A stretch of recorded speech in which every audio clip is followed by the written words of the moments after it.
Assalamualaikum student. Today we start question number 3 exercise 6.9. Student question number 3 में हमें कह रहा है कि find the indicated term of each arithmetic sequence. इसका मतलब ये हुआ कि ये जो डेटा में गिवन है A1 फर्स्ट टर्म 10 और D ज़ाहिर बात है अर्थमेटिक सीक्वेंस है तो उसमें कॉमन डिफरेंस होता है तो D उसी का डेटा है। तो D हमारे पास 5 गिवन है तो हमें कह रहा है 13 टर्म फाइंड कर दें। तो हमने अर्थमेटिक सीक्वेंस का एक जनरल फार्मूला टॉपिक में पढ़ा था जो मैंने आपसे कहा था कि वैसे एमसीक्यूज भी यूज़ होता है और उससे क्वेश्चन भी सॉल्व होंगे, तो वो हमारे पास है, उसके थ्रू हमने वो फाइंड करना है। सो एनर टर्म हमारे पास थी an is equal to A1 plus n minus 1 into D. इस फार्मूला में हम वैल्यूज पुट करते हैं। So find the indicated term, तो हमें कह रहा है कि 13 टर्म फाइंड करनी है। तो इसका मतलब ये हुआ कि यहाँ पे जो स्मॉल n है उसकी वैल्यू 13 है, क्योंकि देखें यहाँ पे n इज इक्वल टू 13 है, स्मॉल n की वैल्यू गिवन है हमारे पास। सो पुट करते हैं वैल्यूज़। A13 फाइंड करना है, सो n की जगह 13 आ जाएगा। Value of A1 is 10, again small n जहाँ जहाँ पे आएगा वहाँ पे 13 minus 1 and the value of d is 5. So A13 is equal to 10, 13 minus 1 12 into 5. ये पॉइंट नहीं है बच्चे, प्रोडक्ट है। So A13 is equal to 12 5 the 60, 60 plus 10 70. So it means 13 term of this sequence is equal to 70. Student part number 2 है हमारे पास, again arithmetic sequence है हमारे पास और 7th टर्म फाइंड करनी है। पता कैसे चल रहा है कि अर्थमेटिक सीक्वेंस है, क्योंकि डिफरेंस गिवन है और डिफरेंस मोस्ट किस में हमारे पास फाइंड आउट होता है, अर्थमेटिक सीक्वेंस में। सो डाटा देखते हैं कि फर्स्ट टर्म है हमारे पास। सो अगेन वही फार्मूला हमारे पास nth टर्म वाला अर्थमेटिक सीक्वेंस का, an is equal to A1 plus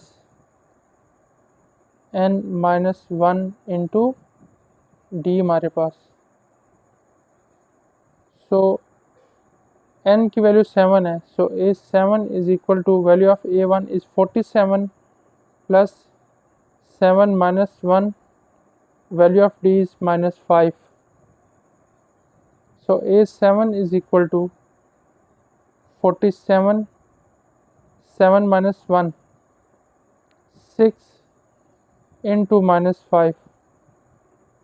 A7 is equal to 47, 5 6 the 30 minus 30 and A7 is equal to 17.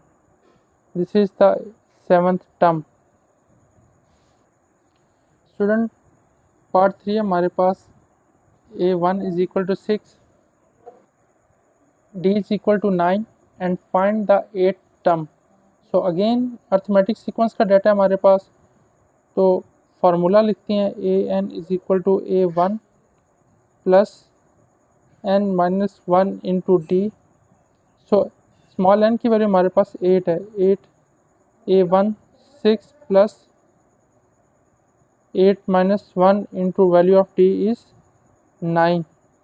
So A8 is equal to 6 7 into 9, A8 is equal to, तो हमारे पास आ जाएगा 663 which is equal to 69. So 8th term of this sequence is 69. Student fourth part है हमारे पास, A1 is equal to 12,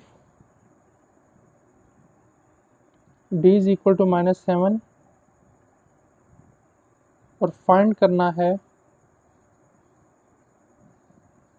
A12 term. So again this is the arithmetic sequence. तो arithmetic sequence का हमारे पास formula है an is equal to A1 plus n minus 1 into d. तो values put करते हैं। n हमारे पास कितने, ये n है 12, a1 की वैल्यू 12, अगेन जहाँ पे n आएगा 12 माइनस 1 इंटू डी की value -7।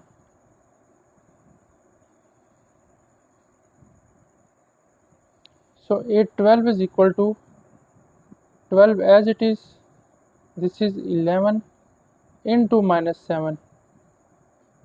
So A12 is equal to 12 minus 77। So find करते हैं कि A12 हमारे पास है -77 में से आप 12 माइनस कर दें, वैल्यू बड़ी साइन बड़ी वैल्यू का, तो ये आपके पास आ जाएगा -65। This is the 12th term of this arithmetic sequence. उम्मीद है स्टूडेंट आपको क्वेश्चन नंबर 3 अच्छे से समझ में आ गया होगा। वीडियो को ज़्यादा से ज़्यादा लाइक करें, शेयर करें, चैनल को सब्सक्राइब करें, अपने फ्रेंड्स तक पहुंचाएं। नेक्स्ट लेक्चर तक के लिए अल्लाह हाफ़िज़।